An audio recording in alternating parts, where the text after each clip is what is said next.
నెలల తరబడి ఎన్ని మందులు వాడినా మీ మోకాల నొప్పులు తగ్గట్లేదా? ప్రాణ పెయిన్ క్లినిక్ లో అత్యాధునిక చికిత్స. గత 2 రోజులుగా విస్తారంగా వర్షాలు కురుస్తున్న నేపథ్యంలో ఏపీ, తెలంగాణలో కూడా పూర్తిగా రోడ్లన్నీ జలమయమైపోయిన పరిస్థితి మనం చూస్తూ ఉన్నాము. ముఖ్యంగా ఏపీ విషయానికి వస్తే విజయవాడలో మనం చూసుకోవచ్చు, రోడ్లన్నీ కూడా చిన్నపాటి చెరువుల్ని తలపిస్తూ ఉన్నాయి. వాహనాలు వెళ్ళడానికి, అలాగే నడుచుకుంటూ వెళ్ళే పాదచారులు కూడా చాలా ఇబ్బందులు పడుతున్న సందర్భాన్ని మనం చూస్తూ ఉన్నాము. చూసుకోవచ్చు, ఎప్పుడూ కూడా వర్షానికి నీళ్లు నిలవని రోడ్లు కూడా ఇలాగా చెరువుల్లాగా పూర్తిగా నిండిపోయిన పరిస్థితి మనం చూస్తూ ఉన్నాము. వాహనాలు రావడానికి తీవ్ర ఇబ్బందులు పడుతూ ఉన్న వాహనదారుల పరిస్థితిని మనం చూస్తూ ఉన్నాము. ఇక డ్రైనేజ్ వ్యవస్థ విషయానికి వస్తే ఎప్పటి నుంచో కూడా గత 30-40 ఏళ్ల నుంచి కూడా డ్రైనేజ్ వ్యవస్థ మీద అధికారులు ఫోకస్ పెట్టలేదని, డ్రైనేజ్ వ్యవస్థ సరిగ్గా లేకపోవడం వల్ల ఇలాంటి పరిస్థితులు వర్షం పడినప్పుడల్లా కూడా తలెత్తుతూ ఉన్నాయని ఇక్కడ ఈ రోడ్ నుంచి వెళ్ళే వాళ్ళైతే చెప్తూ ఉన్నారు. వాహనదారులు కావచ్చు, అలాగే పాదచారులు కావచ్చు. ఇక్కడ మనం చూసుకోవచ్చు, చిన్న చిన్న రోడ్లు అంటే బందర్ రోడ్డు కానివ్వండి, అలాగే బీసెంట్ రోడ్డు కానివ్వండి, వర్షం పడితే మునిగిపోతుంది, చిన్నపాటి వర్షానికే మునిగిపోతుంది అని అందరూ మనకి అందుతూ ఉంటుంది. కానీ ఈ రోడ్లో మాత్రం ఇక్కడ మనకు సంబంధించి సిద్ధార్థ కాలేజ్ దగ్గర ఉన్నాం మనం ప్రస్తుతము. సిద్ధార్థ కాలేజ్ దగ్గర ఏ రోడ్డు చూసినా కూడా పూర్తిగా మునిగిపోయింది. వాహనాలు చూసుకోవచ్చు, ఏదో ఒక చెరువు నుంచో కాలువ నుంచో వస్తున్నట్లుగా మనకి కనిపిస్తూ ఉంది.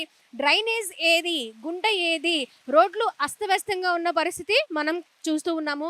రోడ్లు సరిగ్గా లేకపోవడంతో కూడా అధికారులు ఏ విధంగా త్వరగా చర్యలు చేపడితే బాగుంటుంది అని కూడా ఇక్కడ చెప్తూ ఉన్నారు కొంతమంది.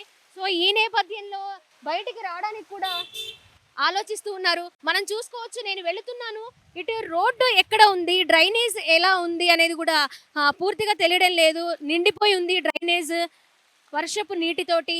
ఎవరు కూడా వారి వారి పనుల నిమిత్తం కూడా బయటికి రాని పరిస్థితి. ఇక్కడ మనం చూడండి, ఒక సెల్లార్ చూస్తున్నాం.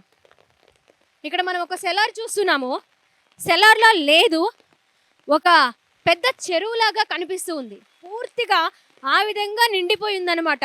ఇక్కడ వర్క్ చేయడానికి కూడా ఎవరు బయటికి రాని పరిస్థితి ప్రస్తుతం మనం చూసుకోవచ్చు. ఎక్కడ వరకు నిండిపోయింది, పూర్తిగా పోల్స్ అన్నీ కూడా నిండిపోయి ఉన్నాయి. ఇది సెల్లార్ అంటే కూడా ఎవరు నమ్మరు, అంత ఇదిగా ఇది పూర్తిగా జలమయమైపోయిన పరిస్థితి మనం చూస్తూ ఉన్నాము. ప్రస్తుతము పూర్తిగా నీట మునిగిన సెల్లార్ని మన విజయవాడలో చూస్తూ ఉన్నాము. 10 ఫీట్ ఉంటుందంట, పూర్తిగా 9 ఫీట్ అక్కడ మునిగిపోయింది. 10 years బ్యాక్ ఇదే స్థాయిలో వర్షం నమోదు కావడం, ఆ లాస్ట్ టైము 2 కార్లు దానిలో ఉండిపోవడం కూడా, సెల్లార్లో ఉండిపోవడం కూడా జరిగిందట. ప్రస్తుతం అయితే బైక్లు ఉన్నాయి రోడ్డు మీద. ఏదైతే రోడ్డు మీద 3 అడుగుల మేర వాటర్ నిలిచిపోవడం, ఆ వాటర్ అంతా కూడా సెల్లార్లోకి వెళ్ళిపోవడంతో కంప్లీట్గా మునిగిపోయింది. ఇప్పుడు ఆ బైక్ తీసుకురావడానికి కూడా ఆ వాటర్ ఎన్ని రోజులు క్లియర్ అవుతుంది అనేది కూడా మాకు తెలియడం లేదు అని కూడా చెప్తూ ఉన్నారు. రోడ్లన్నీ కూడా జలమయం అవ్వడము, చెరువుల్ని కాలువల్ని తలపిస్తుండటంతో ఇంకా ఇలాంటి డౌన్లో ఉన్న సెల్లార్స్లు పూర్తిగా మునిగిపోయింది అయితే మనకు కనిపిస్తూ ఉంది ప్రస్తుతానికైతే. ఇకపోతే ఒకవైపు రోడ్లు కూడా అదే విధంగా ఉన్నాయి. ప్రస్తుతం విజయవాడలో రోడ్ల పరిస్థితి కొద్దిగా అగమ్య గోచరంగా ఉండడంతో ఏది డ్రైనేజ్, ఏది గుంత, ఏది రోడ్డు అని కూడా తెలియకుండా కొంచెం పాదచారులు అలాగే వాహనదారులు కూడా ఇబ్బంది పడుతూ ఉన్నారు. ఇంకా రోడ్లు చూడండి, వర్షం అయితే కుండపోతగా కురుస్తూ ఉంది. మార్నింగ్ నుంచి, నిన్నటి 2 రోజుల నుంచి పడుతూ ఉన్నప్పటికీ కూడా నిన్న రాత్రి ఎప్పుడైతే 9 గంటలకి వర్షం పడడం స్టార్ట్ అయిందో అప్పటి నుంచి కూడా కుండపోతగా నాన్ స్టాప్గా వర్షం పడుతూనే ఉంది. రోడ్లన్నీ కూడా పూర్తిగా నిండిపోయి ఉన్నాయి. మరి ఇంకొన్ని రోజులు అంటే ఇంకా 2 రోజులు కూడా ఇదే స్థాయిలో వర్షం పడే అవకాశం ఉందని వాతావరణ శాఖ అధికారులు కూడా తెలియజేయడంతో కొంత భయాందోళనకైతే గురవుతూ ఉన్నారు. ఏదైనా ప్రాబ్లం అంటే పెద్దవాళ్ళు కూడా ఉంటారు, వయసు పైబడిన వాళ్ళు, అనారోగ్యంతో ఉన్న వాళ్ళు ఉంటారు. వాళ్ళని హాస్పిటల్కి తీసుకెళ్లాలన్నా, వాళ్ళకి సడన్గా ఏమైనా వస్తే ఎలా తీసుకువెళ్ళాలి, ఏంటి పరిస్థితి ఎలా ఉంటుంది అని కూడా కొంత భయభ్రాంతులకు గురవుతున్న పరిస్థితి కూడా మనం చూస్తూ ఉన్నాము. వెంటనే డ్రైనేజ్ వ్యవస్థ కూడా క్లియర్ చేయాలని కూడా ఇక్కడ నివాసం ఉంటున్న వాళ్ళు చూస్తూ ఉన్నారు. మరి ఇదే విధంగా వర్షం 2 రోజుల పాటు కురిస్తే ఏ విధంగా ఉంటుంది అనేది కూడా కొంచెం అంతు చిక్కని పరిస్థితి మనకి కనిపిస్తూ ఉంది. కాలికి మోకాళ్ళ లోతు నీరైతే కూడా మనకి కనిపిస్తుంది. ప్రస్తుతం విజయవాడలో ఎంతో మంది, కొన్ని వేల మంది విష జ్వరాల బారిన పడుతూ ఉన్నారు. దోమకాటుకి గురయ్యి రకరకాల జ్వరాలు మనకి ప్రబలుతూ ఉన్నాయి. ఈ నేపథ్యంలో ఇలాంటి వర్షాలు పడినప్పుడు డ్రైనేజ్లో నీళ్లు కూడా రోడ్ల మీదకి రావడంతో ఈ దోమలు కూడా ఎక్కువగా ప్రబలే అవకాశం ఉంది.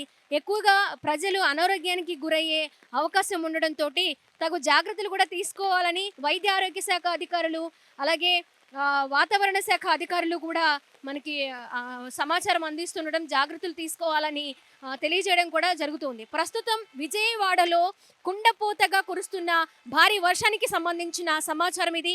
నిన్న రాత్రి నుంచి కూడా వర్షం ఇదే స్థాయిలో పడుతూ ఉంది.